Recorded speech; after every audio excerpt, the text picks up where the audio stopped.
Well, hello, good people. It's time for an episode of Creatively Shaded, your destination for all things Bay Area theater and beyond, honey, where the dish is served and the tea is hot. So let's join our hosts, Bay Area Black artists, Elizabeth Jones, ShawnJ West, Phaedra Tillery Boughton. Come peek behind the curtain. Hey. Hey, people. We are back. Welcome back to Creatively Shaded, episode 10. Oh, come on and make it a double digit. Yes. Yes. Those of you who have been with us, thank you. Those of you who are new to us, welcome. And let's get on and get started with As what you we would say, got going get on. into it. Let's get all the into way it. into it. Yes.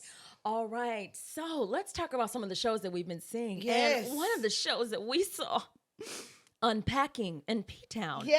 Unpacking in We gonna P-Town. start there. We unpacked. We unpacked. Yes, we did. And who was it featuring? It was featuring Yours truly. The lovely Moi. Sean J. Listen, Sean J was tap dancing in there, y'all. Yes, moving he and was. grooving. That was a sight to see. Thank you. Yes. Really enjoyed the show. It's been fun. We close tomorrow by the time this airs, which will be, it'll be closed. It's nice to be back on stage. Mhm. It is different in the sense that it's been 5 years, but I also haven't done like a dance role in more than that years. And so tapping, soft shoeing Yeah. has been fun, but I like this 57-year-old is going, we need to take a break from this. You doing a great job. And Thank don't you. let the number Don't fool you. ever, It look, please. it Oh, no. really- them legs You is look together. good. honey. I appreciate it. So yeah, But yeah, it was really good. features Awele, Desiree Rogers,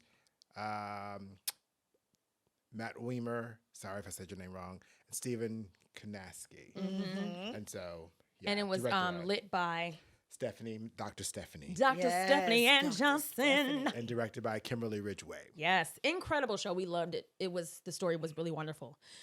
I had a great experience. I always feel really privileged to be able to see any of you do anything on stage. It's wonderful. I love what y'all do. I love what we do. Come on, what There we go. do. Yes, what we Thank all you, do. Liz. Yes. So, and what else did we see? I saw Rent. by myself. I think you guys went We together. saw it together. Okay, I saw Rent. That was good. I like to see Luca in Luca Troutman, and They played who? they played Her name's on the tip of my tongue. the Tango not Maureen, but Joanne. That's right, Joanne. She was phenomenal. She was Yeah. really, really great. The She's moment also she stepped on stage. Yeah, couldn't keep your eyes off of her. she's also in Sign My Name to Freedom right now. I just want to plug that. Plug that. But Luca Troutman, and also a highlight for me was her name is Sydney. She was a part of the ensemble. And yes, she sang the house down. She did. Yes. She did. In 525,600 Yes, minutes. She sang the house yes. down. So shout out to Sydney. Great work on Rent. Anthony Rollins. Anthony Rollins. Rollins Mullins. We With can never forget you. That voice. Voice. Like velvet. Yeah, Mm-hmm. every time. I will say though, seeing the show, that was my first time seeing Rent Mm-hmm. live. I've seen the movie and I've seen snippets of everything else, and I've listened to the cast recordings. I think with this particular production, I was challenged by the lighting. Yeah. I agree. It was very darkly lit, and I was sitting there going, "Why are they?" Everybody's standing in the dark. Yeah. And it just seemed weird. So. Yeah. I think that would be something that they should want to look at some point. Fair enough. I agree. Director's vision sometimes, and sometimes it's the lighting designer's vision. Yeah. We're learning that, huh, Liz? We are. We'll talk about that more We'll talk soon. about that later. But yeah, I do agree. I felt like it was a little bit dark. It was a little dark for me. But I've seen Rent and I've been in Rent. And so I know that it's like this, there's a feeling of darkness. I do understand. Yeah, there's a But feeling. it just felt, it did. I agree with you. It did feel dark. One thing I did enjoy was them coming into the audience. Oh, During yeah, there that were was moments nice. that were really was nice. nice that they did Except come for- into the audience, and I was like, oh, that was Except for the that part was when a somebody choice. came to the audience and they was in the dark. Again, that's lighting. That's Yeah. again I know, lighting but you choices. don't. Yeah, but I also like the way they used the stage. It almost seemed like it was like they came. Was it they had a center part where they can come down the stairs. Oh, but a thrust. The thrust. It just I did like that that part of that. Yeah. But yeah. Yeah. What else do we see? What else did we see now?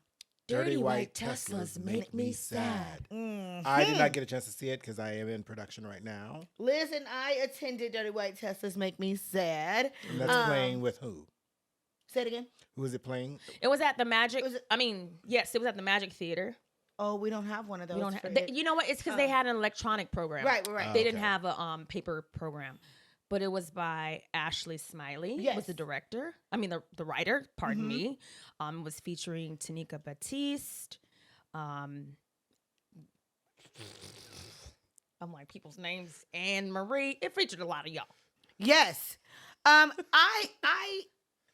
had an experience with Dirty White Teslas Make Me Sad. I think some of it went. I'm gonna be truthful. Some of it felt like it went over my head. Because I'm not from San Francisco, and so the idea of the Teslas and things I personally didn't I didn't understand. Yeah. But I know that the folks that were from San Francisco really, really understood about the neighborhoods and what was happening in that time. So I feel like I learned some stuff that I didn't know before. I personally wasn't a fan of the story itself and the way it landed. However, I'm going to always say I loved seeing Black bodies on stage. I loved the mom relationship.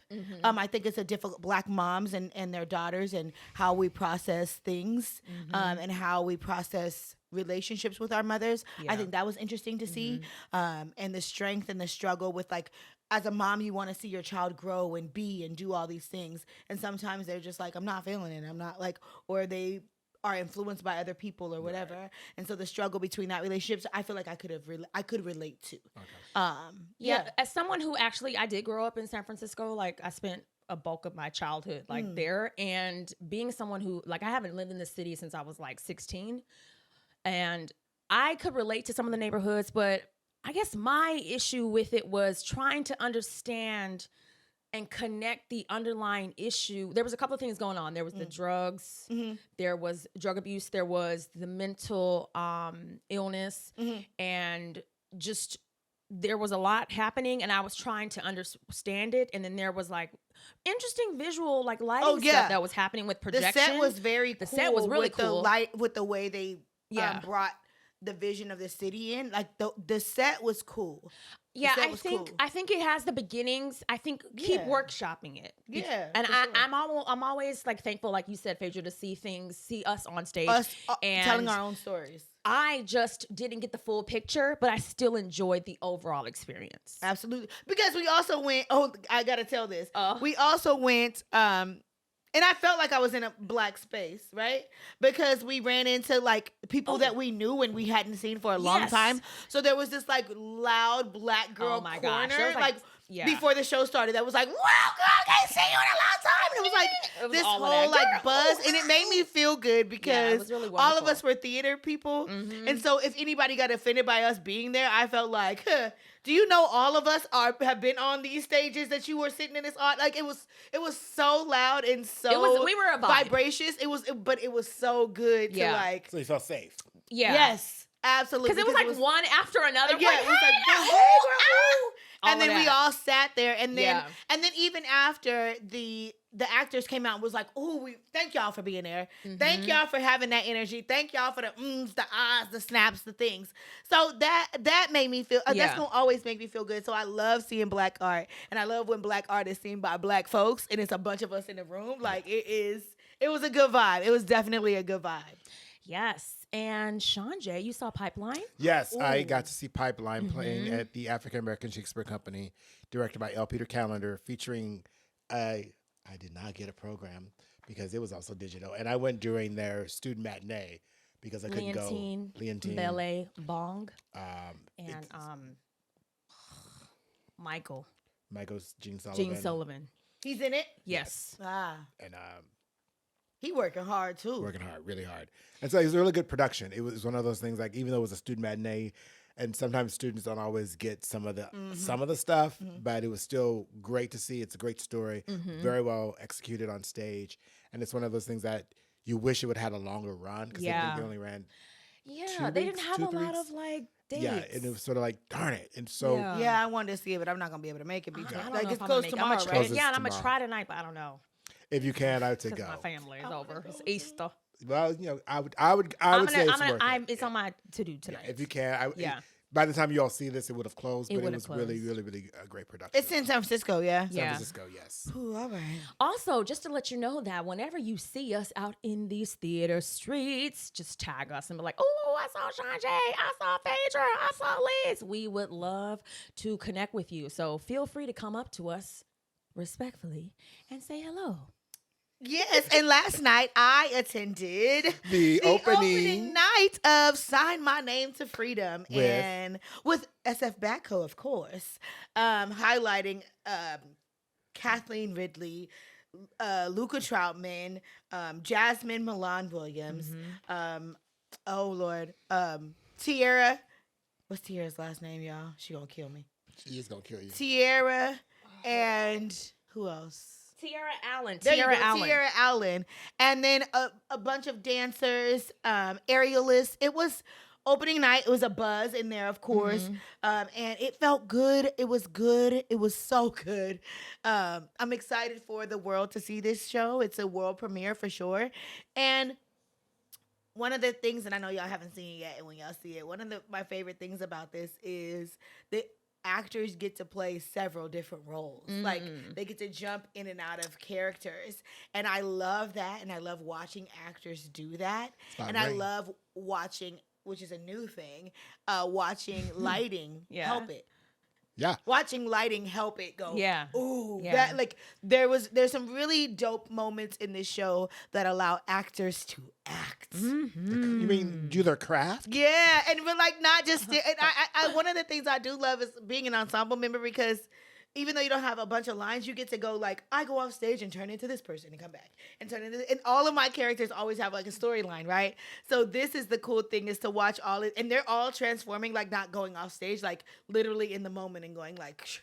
Into this other thing, and that is dope. Black women just tearing it up on stage. It's Black awesome. women. It's really awesome. So go out and see it. By the time y'all see this, we still run until April 13th at Z Space. So yeah, go get your tickets. Please go see it. Go see it. Yeah. Take somebody with you. I love us when we do our craft. Yeah. Because for me as a director and as an actor, it's important to have range. Yeah. If you always are directing the same type of show, if you're always playing the same type of roles, your craft is not really growing. You're just basically in a slot. Yes. Right. And I think as an actor, you should challenge yourself to do different stuff, especially if it's scary. Please and thank you. All right. Sliding on into the next segment. When directors don't direct and when actors act ass. Yeah, say that one more time. When directors don't direct and actors act an ass. Ooh. And what we mean by that basically is kind of self-explanatory, but I've had some experiences when I was acting early on where a director will heavily rely on an actor's skill and talent to do most of the work with minimal, if not zero, direction on what should be happening on stage. And so when you go see the show, you go, oh, this is great. But the kudos should be going to the actors who put in all that work because the director didn't do anything. That is so true. I've had several actors come to me and of late speak about their experience with directors who do not direct. Directors who haven't read the script. Oh, hell no. Right? Or they are in rehearsal and the actor goes, so what am I doing here? And they go, oh, I don't know. And I'm sorry, as a director, you should know that script better than anyone in the room. You may not know every motivation, but you should have a 99.9% idea of what you want to see on that stage and guide your actors to arrive there. That is appalling. And this one, the feedback I've been getting from actors out and about is like, well, yeah, we were just sort of like, we did no table work. What? Okay, so run it. I was just going to let you get it. But let's run it all the way back. What is table work and what do we feel like is an expected of a director? From my perspective, Come on, I director. will say what I do is I look at the script, Mm-hmm. I see what I want, and I make little notations. When I do a table, have our first read through, right? Where I'm reading to see what the actors' instincts show up, right? Yeah. And I make little notes for that. And then we start talking about the piece. Like, what came up for you? What do you think this is? Right. We examine history. We examine where they're going, beginning, middle, and end, and stuff that's not even in the script. Like, what is coming up for you as a creative that may inform this piece or this moment, right? So that should be a great part of your work, even throughout the rehearsal process. It should be built into your calendar. It's built into your calendar because, like, what happens is you do table work. I block the show in the first 2 days. Then we do table work because now you have an idea where you're going on stage. Now we're building, we're putting in little things. But also before we do a scene, I will either do one or two things. We get up on our feet and do it. And then we sit down and talk about what happened. Yeah, that's all. Or we talk about what happens, and then we do the scene. Depends on what I feel is happening in the scene. My technique is to do the read through the first day, get to know each other, whatever. If most of the time it's musical, so first day is we're going right into learning the music. But once it's time to start staging a scene, I like to sit down, read the scene out loud. Yeah. Hear what's happening, and then talk about it. What do you feel? What do you think is going on? Yeah. X, Y, and Z. And then go back and read it again at the table. Right? So then we all talk about, because that may change the fluctuation. Having that conversation may change, because this is all about voice. I'm not even getting on your feet. Let's sit down and have a conversation. So once we have voice, then I go, okay, let's get up. Now my staging may be in my book or what I thought, but now I have your opinions. I have the way actors bounce off each other, what energy. Maybe sometimes an actor chooses to say a line different than I expected, and I'm like, you know what? I actually like it that way. So let's choose, and I'm flexible in my choices. But it is important to sit down, because as the director, it's supposed to be your vision. Right, I think of a show as my dreams coming true. Right, I dream about the play and I see what I want to see, and then at opening day, my dream goes, ooh, it's there. Right. So Phaedra says some of y'all ain't dreaming. Some of y'all ain't got good eyesight. Y'all ain't got no dreams. Some of y'all ain't went to sleep. Some of y'all need your eyes checked. So it's like, so that's my thing. It's like, how are you missing the point that you're supposed to be doing? Like, that's the work. That's the best part of it to me. Is to sit down and talk with the actor and really just get in the meat of the work and really deliver something to the audience that feels real. I don't know why I'm raising my hand, but I don't instinct. But I also want to talk a little bit about like being an actor who's had to kind of like do a lot with a director like that, because there has been an instance where I was in a show and a lot was going on and my part wasn't huge, but he literally, like, everything I did on stage outside of like where I was supposed to go, I did the work behind it. Like, I did it, and I did it in that way, and he just was like, yes, this is great. And it worked that way only because this particular instance, there was a lot of like outside things that were happening, technical stuff that was like pushing the start, of the show back. And so I agree that the director should have and do the table work, and the table work is very necessary. And I'm just saying, I'm someone who has experienced that happen, not in the same way, but in a way where it's kind of like, I know what it's like to kind of have to like be your own director. And I'm not saying it's a good thing. I'm just saying that I've had that happen to me. And it seems to be the standard a lot from what I've noticed when I get feedback from other actors. The thing is, it's not okay. However, I think if that does happen, at some point during the rehearsal process, there should be notes from the director, right? So if you have created something on your own, you should be able to get feedback to go, hey, Liz, why you didn't go around that table when I told you to turn left on that side? These are ones who aren't doing even that, right?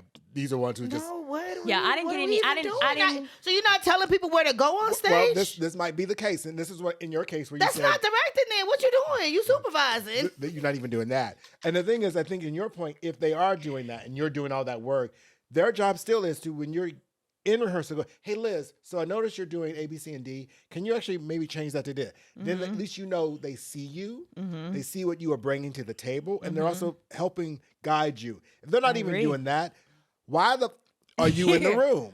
And how did you get that? How did you get that gig?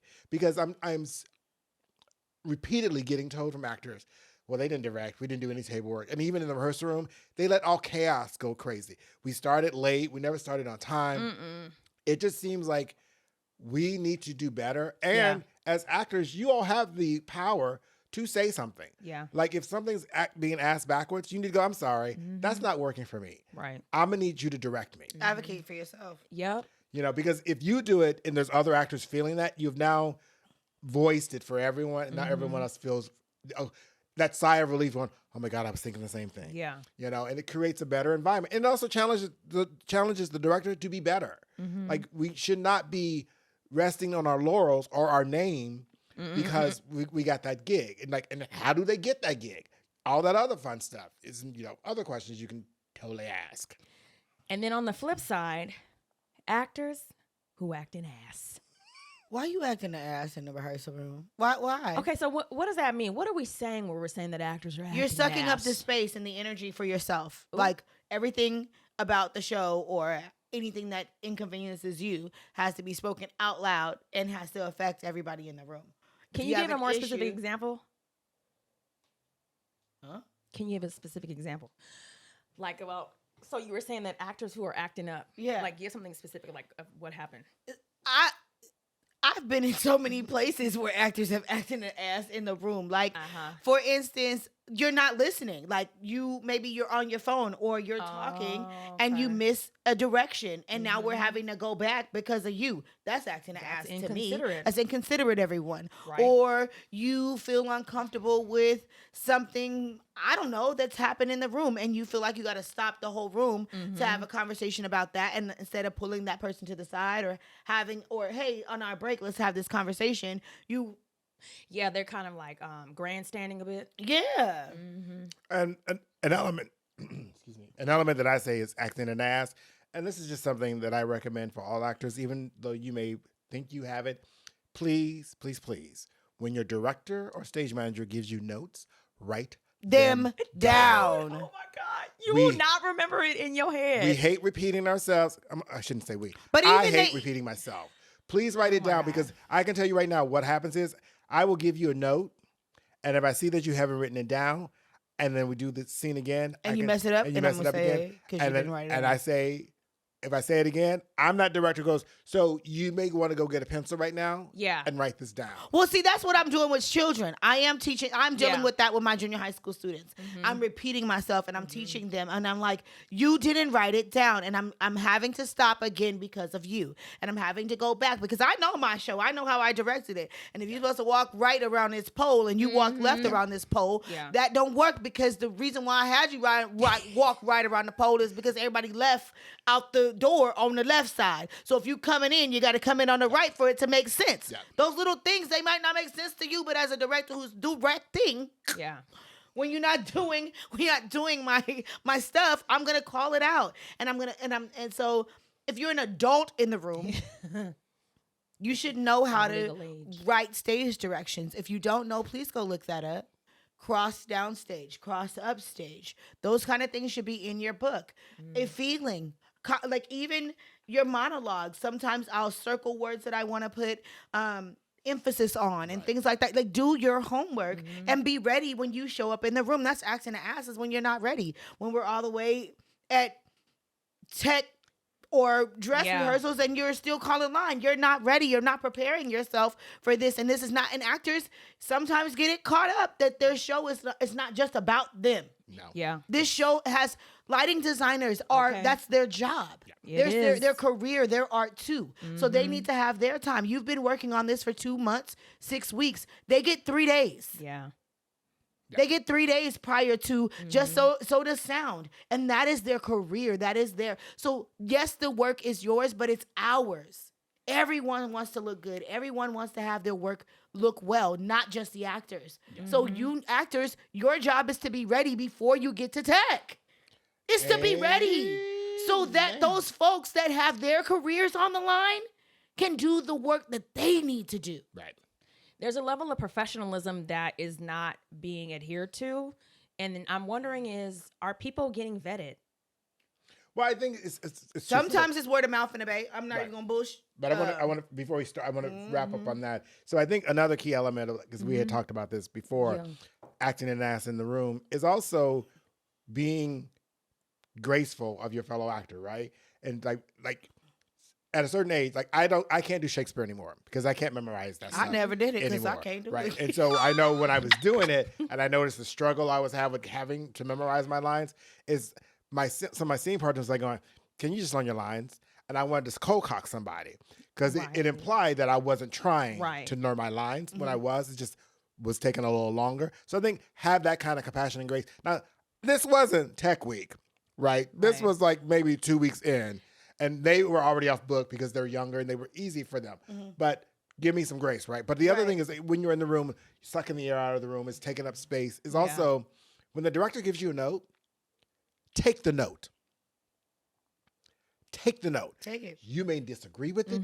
You may not like it. But it's not your vision. It's Take the note, try it, and then if it doesn't work, have a conversation. have a conversation. But don't argue in front of everybody. In front of everyone. Like, well, I don't think it seems like take the note, see if it works, because you are as the actor are looking at that specific moment. The director is looking at that moment connected to with all everything the else. stuff. And if you are picking a bit, is what I call them. Oh, I think I should do this.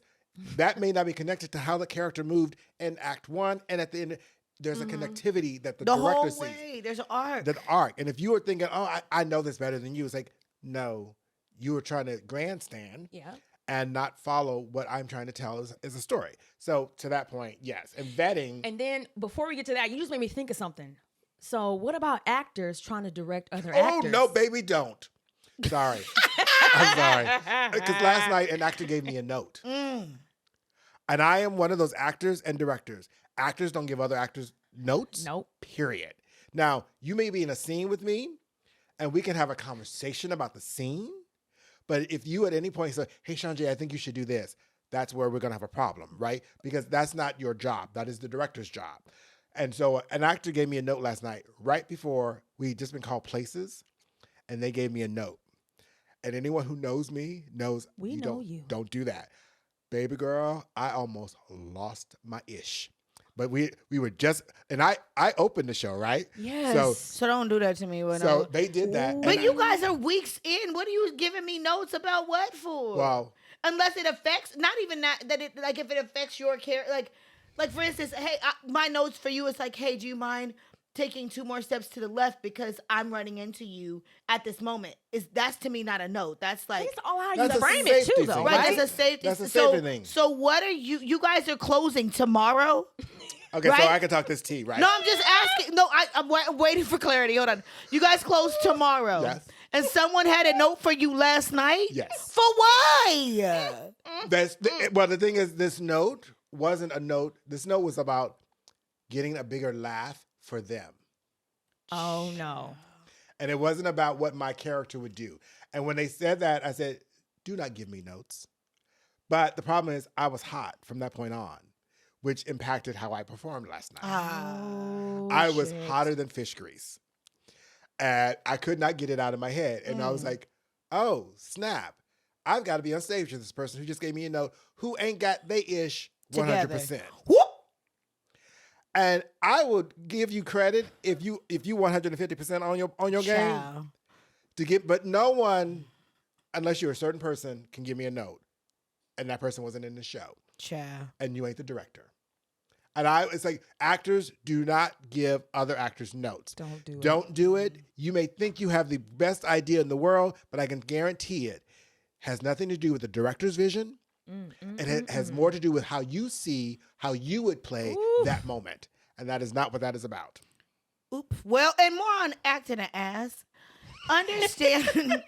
We feel about this a lot. Yes. Understand that the way you move in a space affects others. It does. So when you bring your luggage from work, from life, from whatever you're going through into the rehearsal space, into the dressing rooms before a show, just like ShawnJ, you just affected how I move in the show because we deal with live shows, you deal with raw emotions and people in real time. So be careful how you act in the dressing room. That's true. Be careful how you act in the room, because how you move affects others. Yeah. And we're all about, a lot of us actors are about energies and safe spaces, and we need to feel like, you know, the dramatics that we do. But remember, when you're feeling in safe spacing, that you're also starting to affect others around you. So don't spew. Permeating. Don't spew, because you never know what an actor needs to go on stage, whether it be silence, whether it be good energy, whether it be laughter, but negative energy, or you bringing your baggage to a show or even a run through or before a show. You got to be careful with everybody else's energy that's in the room. That's true. You really got to cleanse yourself before you go into a theater space, because that place is sacred. It is. Very sacred. But every audience deserves everybody deserves their best. And if I'm fighting and fussing and yelling and screaming before I go on the stage, I'm not giving the audience my 100%. And then who's to say we don't know what kind of performance you're gonna have tonight or tomorrow? Because if you like me, stuff don't just don't evaporate. I still be thinking about it. I hold grudges from the 5th grade. I remember. I can still remember. You still mad about Peter throwing that pencil across the room? The joist kicking me in my leg. I remember all that stuff. And the thing, I think, something you had said, because I remember I was doing a show and one of the actors was going through something emotional, and we were on stage in the scene, and she said, "Well, I'm trying to leave it behind." I go, "No, use it." Because it's impacting you right now. Use it for what you need to do. Don't disregard it. Because she was trying to really push it aside. I said, no, it's valid because you're feeling that. Make that work so that you don't disrespect the emotion that you're actually going through, and honor it. But she didn't impact anyone else. It was impacting her. Yeah. Right. She was trying to forget about it. And it's like, yeah, but now you're got a block. Right. And so once I said, use it, she was like, I can't. Yeah. However it shows up for you, it's real. Right. And that's what we need. But if you got a funky attitude, check it at the door before you step into the theater. Because it ruins we only get to do shows for a certain amount of time, right? And then we go on to the next one, And I don't want my feelings on a show to be tainted by your baggage, and what you're going through. I deserve to enjoy an experience and to have an authentic experience as well. So be careful how you treat people. And don't act ass in the room. Have a level of professionalism. And you were speaking about how our actors vetted. Yeah. I will loop how our directors vetted. How our actors vetted. Carry on. Yeah. Yeah, you got to be careful how you move in a room, because it's now going to start speaking for you. Especially for me, now that I'm casting. That's the thing that I'm going to be paying attention to now, too, is like, how do we move in the room? How does this person affect the process? Like, are we getting to our deadlines with this actor? Are we able to accomplish what we need to? And one of the things I got this week was an offer, and I was like, oh, I love for you to say that. It was like, hey, we need Act 1 to be done by this day. We need Act 2 to be done by this day. That means somebody is like, hey, this theater company is like, hey, these are their expectations. Now I know how to move in their room, right? And so I got to know that I have actors in the show that will allow me to move at such pace. Right. That part. Well, you heard it there. And I think the vetting aspect of that is challenging, right? Because I think when we were planning today's show and we were talking about, and I made the statement that I would never work with that actor again. I would never work with that company again. And I think someone says, well, why not? And I think for me, it's that safety and it's that execution. Like if I know, so let's say I directed you in a show, and during that rehearsal process, I saw things that I was not pleased with, and things that I went, and I kept trying it, and nothing ever got rectified. Yeah. Then the production happened, and I saw it in the production, and I go, oh, okay, so I will never work with you again. Now, if that actor shows up at an audition for me, right, and I give them a note, like a correction for the audition, and I still see the same thing, like I will give you a chance, maybe, depending on how it showed up in the room. There are some people I will not work with again. I've been in the room with them. I felt their energy. That is who they are. We don't need to be in the same space ever again, especially if I'm directing, because my rooms are very sacred to me, and I want to make sure that your energy doesn't impact someone who might be a quiet person or someone who might be another vocal person and how that shows up. It's like, I already know how you act. I already know how you are. I don't need you in my room. Right. So, and I, if I see you on the audition sheet, I will probably go, hey, you can let them know they don't need to show up. Ooh. We can save both of our time because I think Yeah. we don't need to be playing games anymore. But I also have people that have been difficult to work with, but I enjoy their talent. But I take a job knowing that I can manage them. There's some people that are difficult that are managed that I can manage because I'm working with them. Like, does that make sense? It does. Yeah, or you And can manage yourself around them. I know how to fool with them. Like, oh, okay, I know this person is going to be this, this, and this. So I move in a way in the room that makes it manageable. And but that's also like knowing how to control your room as a director, right? And knowing your cast and being familiar with the people that you're casting or vetting them or whatever the case may be. And also saying, can I take on this challenge and can I not? There was a time that I was like, oh, I know this person and I was going to cast them. And I was concerned about directing them because I didn't know if they were going to respect me as a director because I'm a new director. And my friend told me to ask them if they will respect you as a director and will really take direction from you. Ask them that before you cast them. And I said, ooh, that is that's a valid question. And then it puts it in the forefront. Hey, friend, I want to cast you, but I don't know if you trust me in the space. So are you able to come in this space and let me lead? And that was a difference. And that already triggered a difference in our room because I said it in the forefront, right? Yeah. So again, I'll be acting ass. Yeah. Well, I think, because I remember I was doing a show and I was casting someone and several people called me and said, hey, so you do know A, B, C, and D about this person. I go, similar. I said, yeah, I do. I can handle it. I got it. But I also knew I had it based upon also who else was in the room. In the room, Right. yes. Right? Yes. Because I knew that, okay, I think about that. So if I do cast this person, how are they going to interact with these other folks, right? Can I manage that as well? That as well. And if I say, oh, they're not, then it's a no. If I go, oh, I can, not a problem. But the one person who I say I will not work with again, I just don't want that energy in the room. Yeah. It doesn't matter. Like, I can't manage that energy because that's too much of a stressor for me when I got other people I need to take care of as well. That's true. And if your energy is stank, I just don't I don't have the bandwidth for that. Yeah. Keeping it 100. All right. Well, Let's move on. the streets is talking. And what are the streets saying? They up here putting anonymous letters in Creatively Shaded's inbox. Oh, we did get an anonymous letter. Talk about getting in the shade. We- The shade got thrown right in our inbox, honey. I got a little We was like, woo. tree limb for So y'all. first of all, thank you for thinking of us. Yes. When a Black person in the Bay Area is not being treated right in the theater community, we appreciate you believing that we are somewhere that is a safe place for you. And we're going to, what we think is important for us is to make sure that when we get letters like this, they align with the type of thing that we're doing here with Creatively Shaded, which is uplifting and talking about the Black Bay Area experience.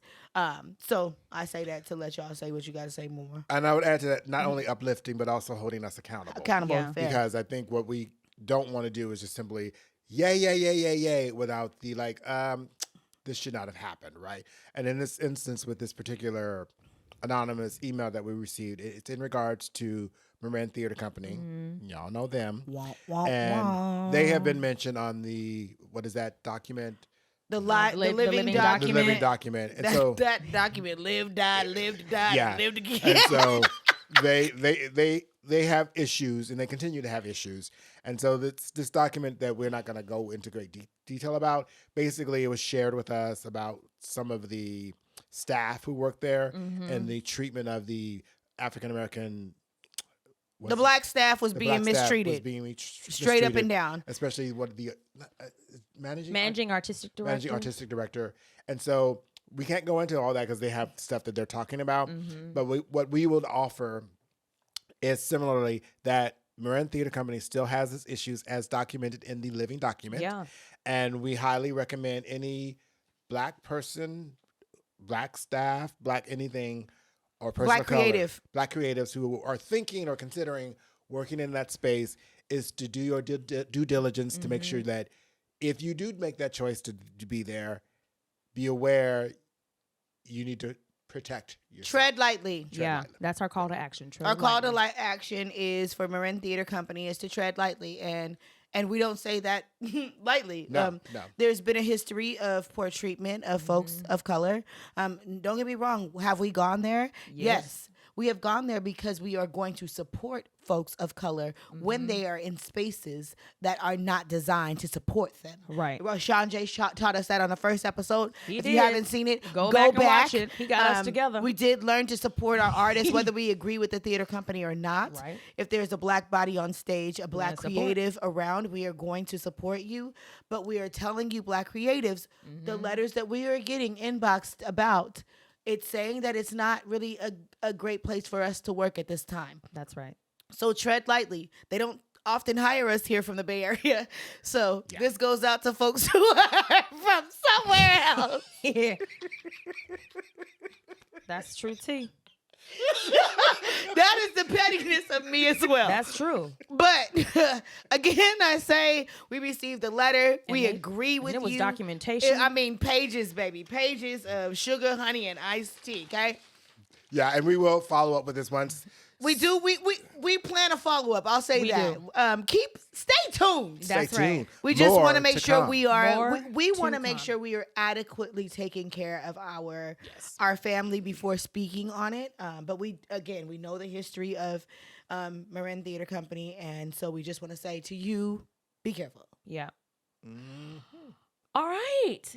Let's talk about something fun. Yay! Work your craft.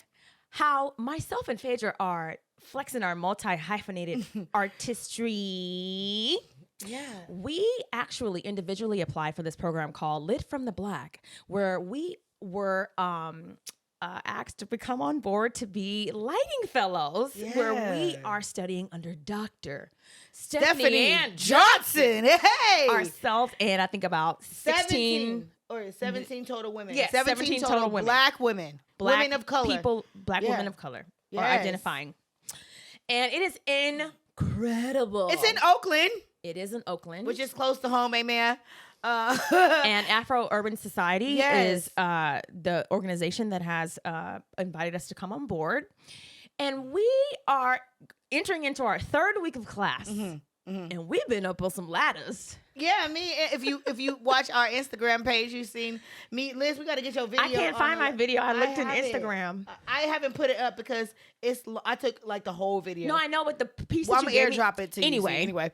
We're gonna get Liz's video up for y'all to see. Liz and I got on the ladders. We changed some light bulbs. We're learning about Lycos. Yes. We're learning about all kind of different light design. We're only in class 3. Yeah. But it's very inspiring, one, to be in the room of 17 Black women who are interested in learning theater. Like, some of them have never been around theater. Some of them are from what is it called? Like, they do like concerts, other things or like sound. Yeah, like we have for one classmate concert. who is a sound engineer actually, and she has her degree in that. So she's expanding hers. I had one woman who was just an extra on a movie and was inspired on being an extra. So that she doesn't know anything about theater, but was inspired by wanting to learn lighting because of her being on a movie set. So there's women from all walks of life, but it's Black women, and we are like having fun in the class. We are having fun. It It's feels really fun. safe to learn. Like, there's no dumb questions. Stephanie is definitely Dr. Mama, Auntie. We call got her a whole Dr. bunch of Mama. names. Dr. Mama, all of it. It's taking care of us, nurturing us. Like, literally, we wrote our questions on cards. Yeah. And she literally went card by card. This is what this means. This is what this means. Where we turned all the lights off in the theater, went one light by Lighting one plot. light by one light, learned a lighting plot. So it's so exciting. I took the class because I wanted to expand as a director. I want to be able to say exactly what I want in lighting. and be able to know what is going on and give ideas, more educated ideas. I've been around theater all the time and I've learned a lot, but when it comes to lighting, like it is really important to the theater. So being able to do that was like why I signed up, and then being taught by Dr. Mama Auntie Stephanie. Yes.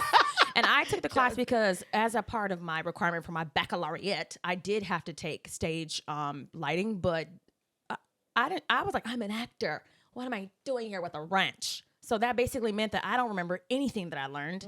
And so I'm starting over as a brand new student, and things are coming back to me a little bit, but I'm just like everybody else.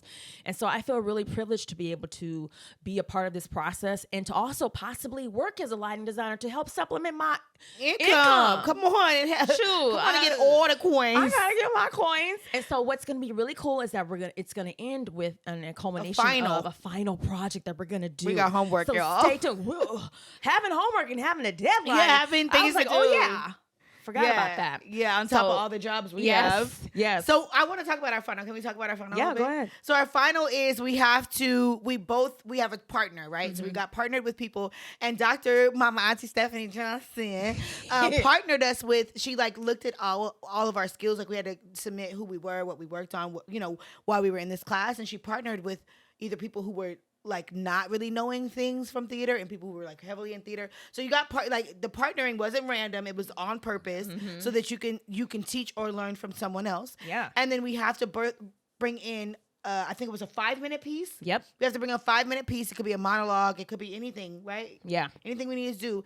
And we have to light each other's monologue. Yes. We have to learn how to light it and why we chose the lighting. And then we're going to put it in the computer and like the whole thing. Exciting. Oh, so exciting. I know. I saw a show and I was like looking at the lights. I was like, oh, I wonder if that's illegal. I wonder if this is it. Oh my gosh. I wonder if it's like the projector. I wonder if it's a gobo. I'm like, yes. I went into Z Space for Sign My Name to Freedom, and I was like, oh, they got all the Licos up here. I was like so fascinated. So I love having a new, being able to learn something new, and still that it's involving theater. I'm thankful for that. So shout out to the Lit from the Black Afro-Urban Society for giving us this opportunity, because we are in need. We are in need of stage managers. We are in need of lighting designers, especially in our Black community, our Black theater community.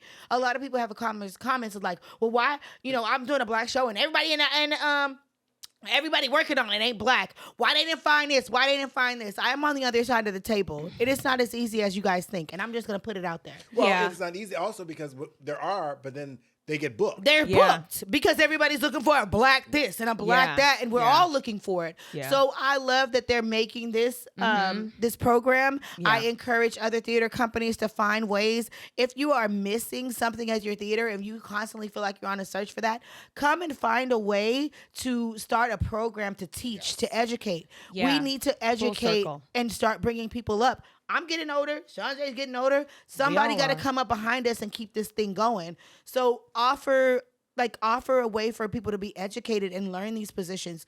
Go to the high school career days. Let them know that these jobs exist in theater. Some of these kids don't even know. Because they think it's all about being on stage. On stage, and it's not. There's so many other jobs. I have about 12 of them. Yes. And it's also really great the fact that we're able to tell, hey, you know what? It doesn't matter who you are. You can always learn something new and always acquire a new skill. So thank you to Lit from the Black. And if you don't know who Dr. Stephanie Ann Johnson, Google her. Look up. Because she got articles and videos. We'll put her information down here. It's probably down here. You already see it. She's amazing. She's lit 3 of my shows, 2 shows that I directed and the show that I'm currently in. And I love what she said is she is not a technician. She is a designer. And what I love about her is I will say, this is what I want, feeling wise. I want this. And we go back and forth like, what does that mean? Like she said, what does that mean? I go, well, and I have to really. Yeah, she want to know what's up. Because down. That really. And then she will go, I got it. Yeah. And I will see it on stage and go. Well, know that she speaks highly of you too. She does. And she speaks highly of Kimberly Ridgway. She loves her some Kimberly Ridgway. And but William Hodgson. She talks highly of you. Yeah. So a lot of the shows that we're going to talk about in a bit are lighting designed by Stephanie Ann Johnson. Yes. Just saying. She out here getting that she coin. doing her thing. All right. So work on your craft.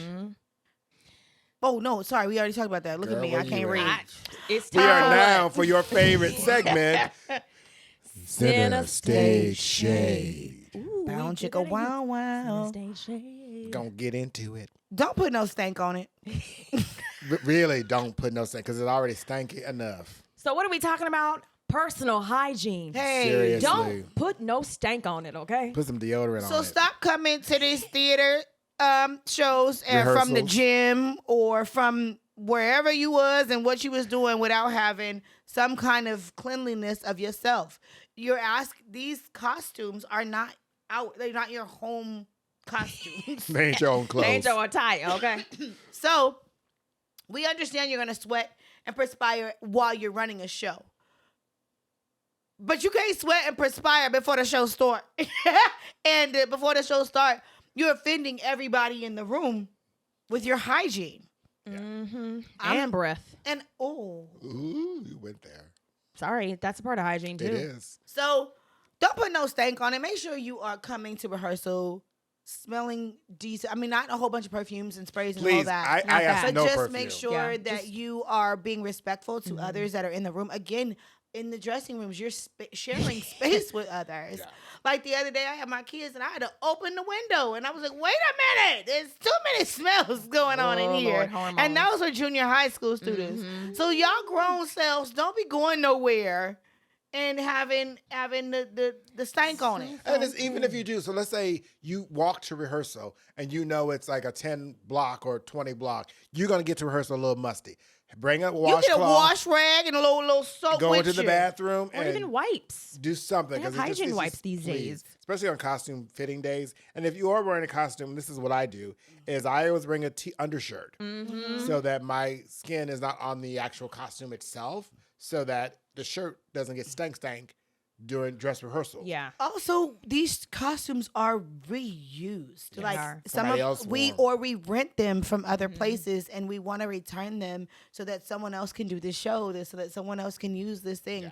I'm just, and at the end of the day, it's about respect and honoring the space. The theater is a sacred space. Respect And if you it, need honor some it. tips, just work with your costume designer. Work with the people who are, helping to dress you. They have tips about how best to keep your costumes, up. And if it needs to be clean, like communicate that. Yeah. Just don't put no mo stank on it. You don't need it. Just don't do that. And now, I guess we go move into the shade, Yes. which is where we have our questions. And so, We talked about this we kind earlier of talked about about if this. Someone asked, "What do you do when a fellow actor gives you a note?" I say, no, thank you. no, thank you. You, however your demeanor is, the response is thanks, but no thanks. However you say that is up to you. But our actual caution is, if you are that actor who does that, Don't do it. please stop. Just don't do Just it. don't do it. You may have the best notes you think, don't do it.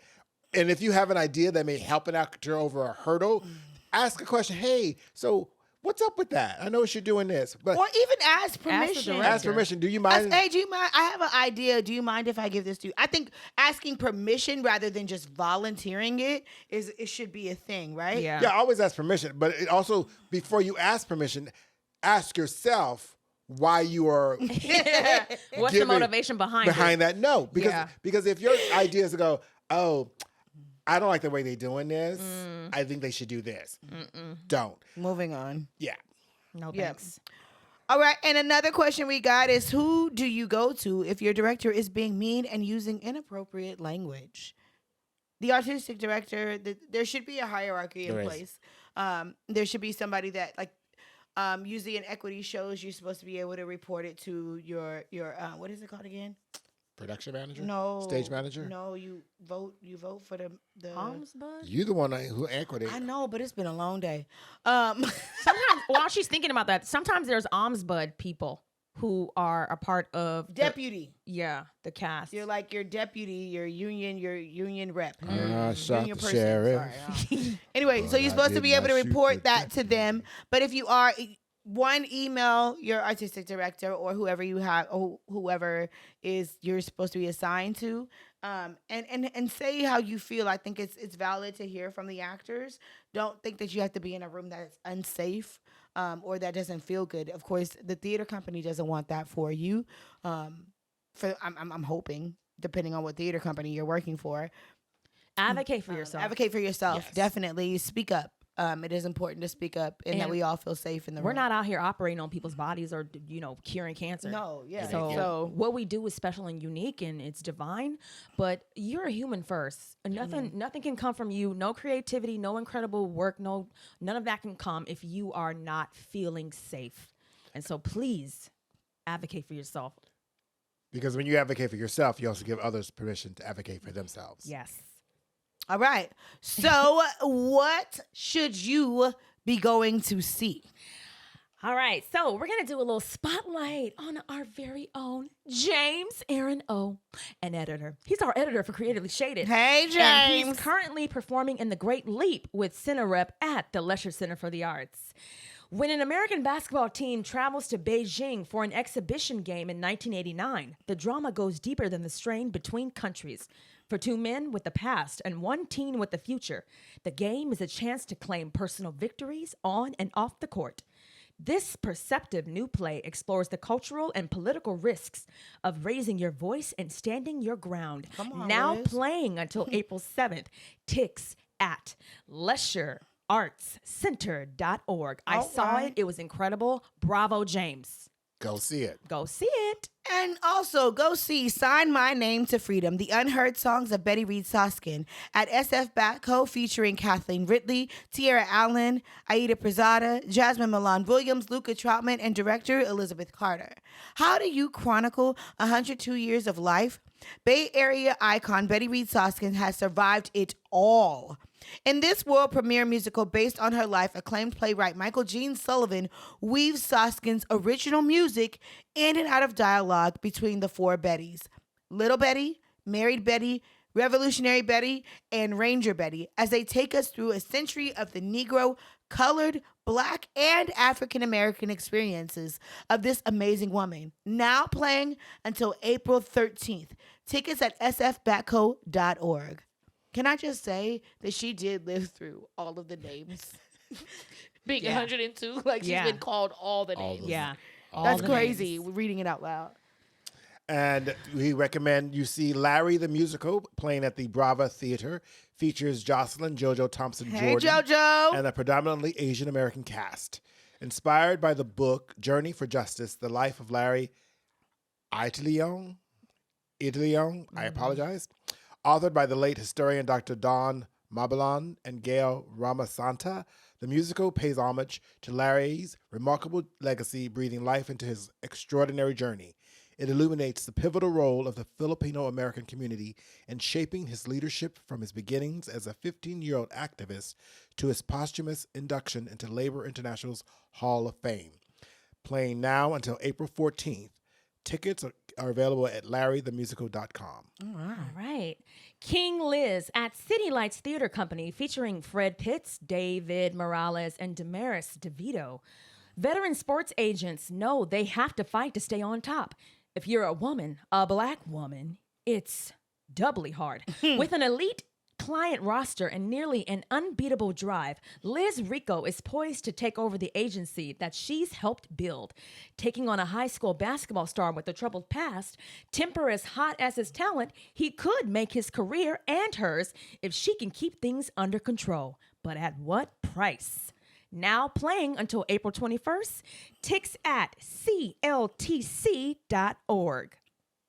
What you also should go see is A Midsummer Night's Dream at Shotgun Players at the Ashby stage. This is directed by William Hodgson, lighting design by Stephanie Ann Johnson, featuring Rolanda D. Bell and Devin Cunningham. I did not know they were in that. Devin just joined it. He just joined. Oh, okay. A bold reimagining of Shakespeare's classic, Williams takes the wills unearth of all the passion, danger, and joy of Midsummer.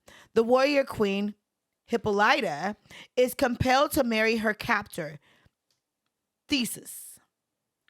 Theseus. There's a comical group of mechanics staging a play. A group of lovers chase each other and Puck, the mischievous fairy spirit spreads his magic juice, ensuing hilarity.